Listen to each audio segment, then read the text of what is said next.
आज छोटा सा क्लिप एक देख रहे थे रामायण का, जिसमें राम जी किस प्रकार कहते हैं कि मृत्यु, कर्म, शादी विवाह सब पहले से ही तय होता है।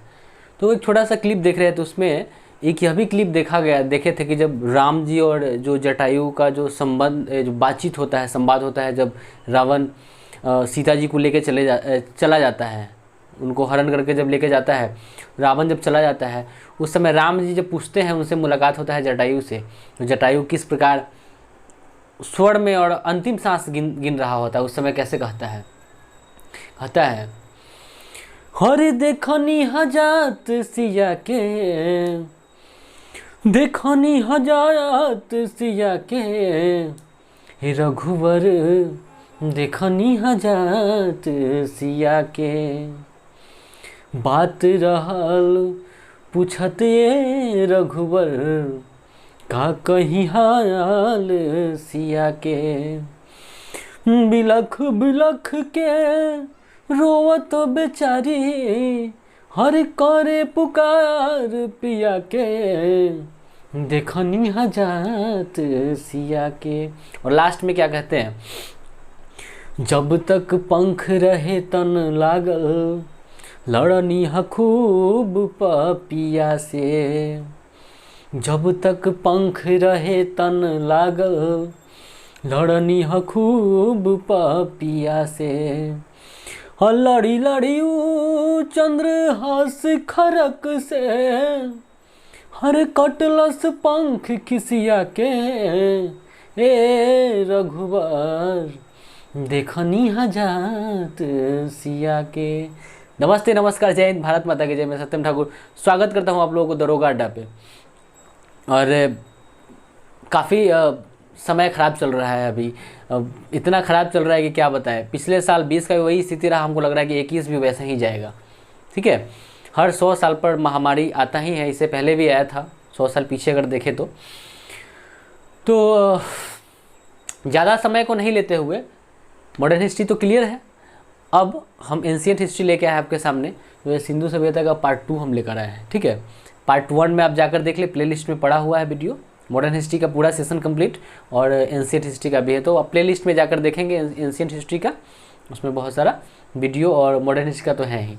और साथ ही साथ हम यह बताते चले कि किसी के दिल में जगह ढूंढने से अच्छा है, किसी के मन में मत होइए कि हम सोचते रहते हैं कि वो हमको फ़ोन नहीं किया है, क्या बात कहीं और लगा है कि क्या है, किसी के अगर कहीं दूसरा से बात कर रहा है क्या, हमारे पास फ़ोन नहीं आया है, हम फ़ोन का वेट करते हैं। ऐसा नहीं सोचना है। यह हम अपनी बात नहीं कर रहे हैं, मतलब कि सांसारिक बात है। लोग पढ़ाई करने के लिए बैठते हैं तो अधिकतर ध्यान मोबाइल पे ही रहता है कि हाँ मिस्ड कॉल आया क्या, या फिर फ़ोन आया क्या, फ़ोन आके चला गया क्या, इस तरह का मतलब आदमी सोचते रहता है। तो ये सब सोचना बंद कीजिए। किसी के दिल में जगह खोजने से बढ़िया है कि अपने किस्मत और अपने तरक्की के लिए कुछ खोजें, और खोज के लिए निकल पड़िए। क्योंकि ज़बरदस्ती कहीं जाने से अच्छा है कि अपने आप के लिए जीना है, अपने फैमिली के लिए, और सबसे बड़ा खुशी मिलेगा आपको। ठीक है, ज़रूरी नहीं है कि खुशी सिर्फ लड़की में ही मिलता है या फिर लड़का में ही मिलता है। आप अकेले भी रह सकते हैं, शांति से दिमाग शांत करके आपको सोचना पड़ेगा। दुनिया का कोई ताकत आपको नहीं समझा सकता है, आपको खुद समझना पड़ेगा। इंसान के लिए इशारा काफ़ी होता है। चलिए प्रारंभ करते हैं। देखिए, सिंधु घाटी सभ्यता के बारे में मैंने पिछले वीडियो में बहुत अच्छा से चर्चा किया है। शुरुआत कैसे हुआ, कहाँ कैसे खुदाई हुआ, कहाँ से कौन कौन जगह मिले हैं, भारत से कितना जगह उसमें मिला है, साथ ही साथ अफ़गानिस्तान से कितना मिला है, बलूचिस्तान से कितना मिला है, पाकिस्तान से कितना मिला है, सबका मैंने चर्चा किया है। और आज हम चर्चा करेंगे सिंधु घाटी सभ्यता का राजनीतिक विकास। देखिए भैया, राजनीतिक विकास कैसे पता चलेगा? लिखित साक्ष्य तो था, लेकिन पढ़ाई देवे नहीं किया, तो हम कैसे पता करेंगे? पढ़ाई ही नहीं दिया तो लिखित साक्ष्य तो वैसा ही रह गया, कुछ पता नहीं चला। लेकिन हाँ, इसका राजनीति के बारे में, सिंधु घाटी के राजनीति के बारे में कुछ पता नहीं चल पाया, क्योंकि पढ़ाई नहीं गया। लेकिन खुदाई पर ये तो हो गया, लिखित साक्ष्य नहीं था। साथ ही साथ यह, लेकिन कुछ व्यापारी वर्ग जो थे, कुछ व्यापारी और कुछ पुरोहितों का कहना है कि, कुछ इतिहासकारों का कहना है कि व्यापारी और पुरोहित के माध्यम से यह शासन व्यवस्था जो भी चलता था बस उसका संचालन किया जाता था सिंधु घाटी सभ्यता का। क्लियर हो गया इतना बात? चलिए देखिए, इतना ही पढ़ना है, इतिहास तो अथाह है, भूगोल, सब कुछ बहुत ज़्यादा है, लेकिन हमको सिलेबस के अकॉर्डिंग चलना है कि अगर बीपीएससी पीटी पूछ रहा है तो वो क्या है, ठीक है। अगर बिहार दरोगा, यूपी दरोगा पूछ रहा है, बिहार सचिवालय पूछ रहा है, एसएससी जीडी पूछ रहा है, एसएससी पूछ रहा है, रेलवे, सिलेबस होता है। तब सबका सिलेबस के अकॉर्डिंग अगर हम चलते हैं तो हमारा पढ़ाई काफ़ी कम समय में काफ़ी ज़्यादा हम कर लेते हैं। लेकिन सिलेबस के पते नहीं है, जैसे तैसे पढ़ लेंगे तो पता चलेगा कुछ नहीं हुआ। जो बिना काम का चीज़ है वो पढ़ लेते हैं, उतना ही पढ़ेंगे जितना ज़रूरी है, ठीक है। तो पहले लोग कहते थे क्या, चादर उतना ही पसारो जितना पैर है, लेकिन हम कहते हैं कि पैरवा नहीं पसारेंगे तो चादर का कमी कैसे महसूस होगा। पैर पसारना जरूरी है चादर से ज़्यादा, इस चीज़ को याद रखेंगे, कलयुग चल रहा है, ठीक है। अब चलिए, अगर हम आर्थिक व्यवस्था की बात करें, पैसा कमाने का जरिया क्या था सिंधु घाटी सभ्यता में, तो उस समय कृषि था। कृषि तो सब सभ्यता में था, शुरू से ही रहा है। पालतू जो थे वो पशु थे, ठीक है। देशी और विदेशी व्यापार भी हुआ करता था उस समय, याद रखेंगे। याद हो गया, कृषि हो गया, पालतू पशु हो गया, देशी और विदेशी व्यापार होता था, वो इसका आर्थिक व्यवस्था था सिंधु घाटी सभ्यता का। सामाजिक क्रिया में देखिए, शहर दो भाग में बटा था, उच्च वाला एवं निम्न वाला। तो उच्च वाला में जो था निम्नका लोग रहता था, बढ़िया बढ़िया महल वहल बना के रखता था, राजा महाराजा लोग रहते थे। और जो नीच वर्ग था, निम्न वर्ग का, उसमें मजदूर वगैरह जो सेना उना थे, जो मजदूर निम्न तबके के लोग थे, छोटा तबके के गरीब, वही सब उसमें निवास करते थे, ठीक है। तो वो हो गया। संस्कृति की बात करें तो लिपि था। लिपि कैसा था, भाव चित्रात्मक। किसी भी चीज़ को देखते हैं तो अनुमान लगा लेते हैं कि वो बारे में लिखा हुआ है, अनुमान लगा लेते हैं ना, वही तो भाव चित्रात्मक था। माप तौल था, तराजू था, मूर्ति बनाने वाला उपाय था, मूर्ति बनाने का वहाँ पे देखा गया है। फिर बर्तन निर्माण, धातु का ज्ञान, इतना चीज़ था। सुन लीजिए, लिपि था। संस्कृति की बात देखिए, यहाँ पे हम आर्थिक बात बता दिए कि कृषि, पशुपालन, पशु, और उसके बाद आपका कहने का मतलब है कि कृषि, देशी और विदेशी व्यापार, ठीक है। सामाजिक में हम बता दिए कि शहर दो भाग में बटा था, कैसा था हम बता दिए। संस्कृति की बात करें, लिपि था, भाव चित्रात्मक, माप तौल था, मूर्ति उस समय बनाते थे लोग, बर्तन का निर्माण करते थे और धातु का भी निर्माण उन लोगों को था। लिपि तो हम बता ही दिए, ठीक है। तो इतना चीज़ था। तो हमने शुरू में ही बता दिया कि सिंधु घाटी सभ्यता के राजनीतिक, आर्थिक, सामाजिक और जो भी संस्कृति की जो व्यवस्था था उसका कोई पता नहीं, क्योंकि लिखित साक्ष्य नहीं है, अनुमानतः कहा जा रहा है। अगर विस्तार की बात कर ले, सिंधु घाटी सभ्यता का विस्तार कहाँ से कहाँ तक है, तो देखिए, उत्तर पश्चिम भाग, भारत के उत्तर पश्चिम भाग का मतलब समझ रहे हैं, अफगानिस्तान पाकिस्तान क्षेत्र, ठीक है, जो कि 13 लाख वर्ग किलोमीटर में फैला हुआ है। याद हो जाएगा, क्वेश्चन सीधे पूछता है कि सिंधु घाटी सभ्यता कितना क्षेत्रफल में फैला हुआ था, तो 13 लाख वर्ग किलोमीटर में फैला हुआ था। तो समझ रहे हैं कि 13 लाख वर्ग किलोमीटर हो गया। और उत्तर पश्चिमी भाग पाकिस्तान अफगानिस्तान का जो क्षेत्र था, ठीक है। और देखिए, जम्मू कश्मीर में मांदा जगह मिला है। जम्मू कश्मीर में कौन मिला है, मांदा, जो कि चिनाब नदी किनारे है। याद हुआ, जम्मू कश्मीर में मांदा, जम्मू कश्मीर में मांदा, चिनाब नदी किनारे, जम्मू कश्मीर में मांदा, चिनाब नदी के किनारे, ठीक है। देखिए, यूपी का आलमगीरपुर हिंडन नदी के किनारे, यूपी का आलमगीरपुर हिंडन नदी के किनारे, और जम्मू कश्मीर का मांदा, चिनाब नदी के किनारे, और यूपी का आलमगीरपुर हिंडन नदी किनारे। याद हो रहा है, यूपी का आलमगीरपुर हिंडन नदी किनारे। साथ ही महाराष्ट्र का अगर दाइमाबाद की बात करें तो वो गोदावरी नदी के किनारे।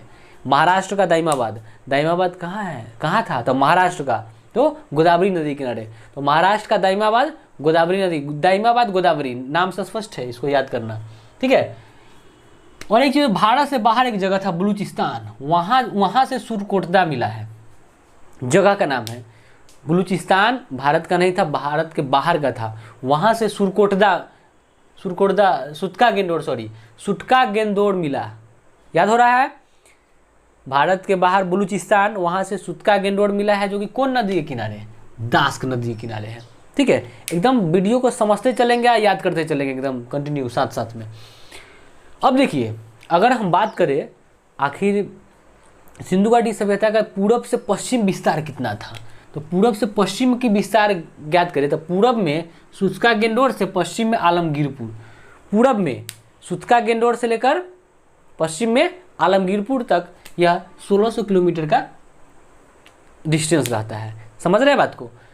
अगर हम बात करें सिंधु घाटी सभ्यता का पूरब से लेकर पश्चिम तक का विस्तार कितना था, तो दूरी 1600 किलोमीटर, और पूरब से पश्चिम सुतका गेंडोर से आलमगीरपुर तक का भाग था। क्लियर। अब उत्तर से दक्षिण देखेंगे, अब उत्तरी दक्षिणी देखेंगे तो उत्तरी दक्षिणी में उत्तर में मांदा से लेकर दक्षिण में दाइमाबाद, उत्तर में मांदा से लेकर दक्षिण में दाइमाबाद, जो कि 1400 किलोमीटर का डिस्टेंस देखा जाता है। क्लियर हो रहा है। चलिए अब एक चीज़ और देखेंगे, अगर हम बात करें कि सिंधु घाटी सभ्यता कई गो देश शामिल था, तो 3 गो, ब्रह्मा विष्णु महेश। ठीक है, मतलब भारत, पाकिस्तान और अफगानिस्तान, 3 देश शामिल था। भारत, पाकिस्तान और अफगानिस्तान, तीनों देशों से जो है वो सिंधु घाटी सभ्यता का जगह मिला है। क्लियर। चलिए अब देख रहे हैं हम 1921 में सबसे पहले क्या हुआ कि सिंधु घाटी का प्रारंभ हुआ, खोजना प्रारंभ हुआ। उसमें उस समय क्या था कि 40 से 85 गो स्थल मिला था मुख्य रूप से, इससे ज़्यादा नहीं था। तो प्रारंभ में जो सिंधु घाटी सभ्यता का स्थल था वह 40 से 50 स्थल था, है ना, जो कि प्रारंभ में। लेकिन वर्तमान में जो है 1500 से ज़्यादा हो गया है, वर्तमान में 1500 से अधिक हो गया है सिंधु घाटी सभ्यता का स्थल। इसमें 900 से अधिक भारत का है, 500 के लगभग में पाकिस्तान का है और 2 गो अफगानिस्तान का है। ठीक है, तो 900 से अधिक भारत का है, पाकिस्तान का 500 के आसपास है, अफगानिस्तान का 2 गो। लेकिन अफगानिस्तान का जो 2 गो है वो दोनों का नाम का है, नाम है उसका सोर्तुगोई। ठीक है, सोर्तुगोई मुंडीकाक। तो अफगानिस्तान का 2 गो जगह, सोर्तुगोई मुंडीकाक, सोर्तुगोई मुंडीकाक, याद करेंगे एकदम, सोर्तुगोई मुंडीकाक। अफगानिस्तान का 2 गो पूछ देता है एकदम, सोर्तुगोई और मुंडीकाक, ये दोनों जगह जो है वो आपके अफगानिस्तान से मिले हैं। क्लियर हो रहा है। देखिए सिंधु घाटी सभ्यता का 2 गो राजधानी था, कौन, एगो हड़प्पा, एक मोहनजोदड़ो। ये दोनों शहर जो है वो पाकिस्तान से ही मिला है।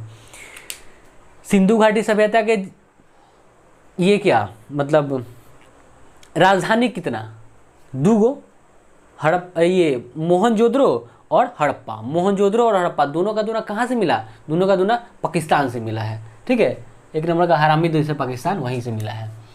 इसको लगता है क्या पाकिस्तान को कश्मीर हम रख लेंगे, अरे बिहारी का खाली छोड़ना देवे, बिहारी तो चप्पल छोड़वे नहीं करता है, वो कश्मीर छोड़ देगा, पूरा खखोरले बटोरले चलाएगा डनेरू सब। देखिए पूर्वी पंजाब भारत का क्षेत्र था, कहने का मतलब है कि अभी जो है, पहले तो सब एक ही था, लेकिन पूर्वी पंजाब भारत 2 भागों में बटा हुआ था, पंजाब 2 भागों में बट गया।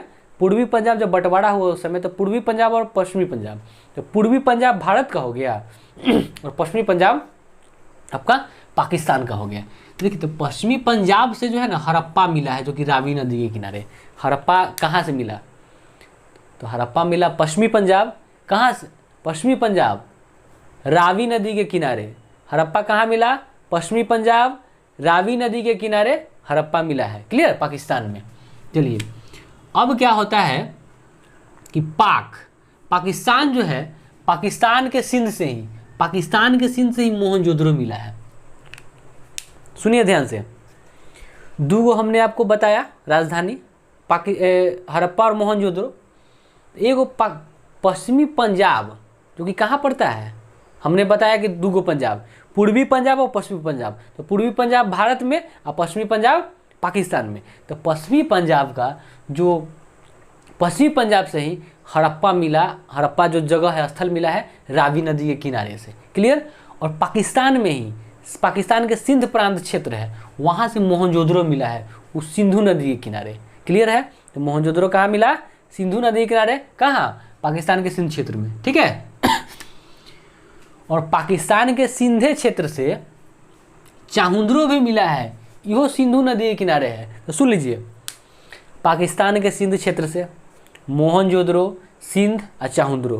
पाकिस्तान के सिंध क्षेत्र से मोहनजोदड़ो, सिंध और मोहनजोदड़ो, चाहुंद्रो और आपका कोट दीजिए। ठीक है, ये तीनों का तीनों जो है वो आपको मिला है कहाँ से, यहाँ से पाकिस्तान के सिंध क्षेत्र से, और तीनों का तीनों सिंधु नदी के किनारे मिला है। क्लियर।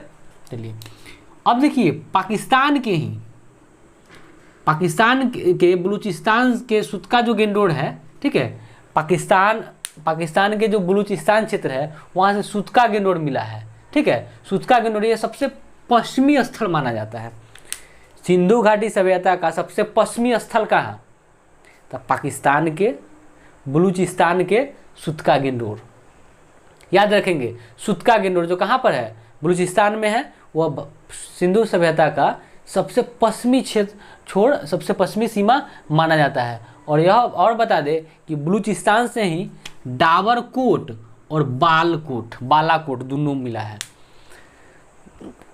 बलूचिस्तान से ही डाबरकोट और बालाकोट दोनों मिला है, इसको भी याद रखेंगे। क्लियर। चलिए अब हम क्या चलते हैं कि जम्मू कश्मीर का मानदा। देखिए अब उत्तरी सीमा कौन है, देखिए हम क्या बता दिए, पश्चिमी स्थल जान गए, सिंधु घाटी सभ्यता का पश्चिमी स्थल कौन, हम बताए बलूचिस्तान का सुतका गेंडोर, यह सबसे पश्चिमी है। अब हम उत्तरी सीमा की बात करें, जम्मू कश्मीर का मानदा। जम्मू कश्मीर का जो मानदा है वो सिंधु घाटी सभ्यता का सबसे उत्तरी सीमा है। क्लियर। चलिए रोपड़, अब याद रखेंगे रोपड़ जो है इसको वर्तमान में पंजाब का रूपनगर कहा जाता है। रोपड़ कहाँ है, पंजाब में। रोपड़ कहाँ, पंजाब में। अभी रोपड़ को क्या कहते हैं, रूपनगर कहते हैं। ठीक है। तो यह जो है रोपड़ जो है वो कहाँ से मिला, तो रोपड़ मिला पंजाब के संघोल। रोपड़ कहाँ से मिला है, तो पंजाब के संघोल से मिला है। ठीक है। चलिए अब हम बात कर ले हरियाणा का, तो हरियाणा से भी बहुत सारा स्थल मिले हैं। हरियाणा से कौन कौन स्थल मिला है, बनावली, राखीगढ़ और भगवानपुरा। तो हरियाणा से क्या को मिला, बनावली, राखीगढ़ और भगवानपुरा, 3 स्थल जो है वो हरियाणा से मिला है। और यह भी बता दें आपको कि बनावली से ही मिट्टी का मूर्ति मिला है, और बैलगाड़ी का एक मूर्ति मिला है। कहाँ से, बनावली से ही। ठीक है। तो वहाँ से खिलौना मिला है, मिट्टी का हल और बैलगाड़ी का खिलौना मिला है। तो हम उम्मीद करते हैं कि हम जो भी था फैक्ट, जो भी था स्टोरी, हम आपको बताएं कि ऐसा ऐसा बात था। इसका और वीडियो आएगा तो इसको देखते रहें। इसका नेक्स्ट वीडियो फिर बहुत जल्द हम अपलोड कर रहे हैं। तो हम उम्मीद करते हैं कि आपको ये समझ में आया होगा, और 1-2 बार देखेंगे तो आपको पूरी तरह से याद हो जाएगा। रिकॉल करने के लिए आप दोबारा देख सकते हैं। चलिए, धन्यवाद।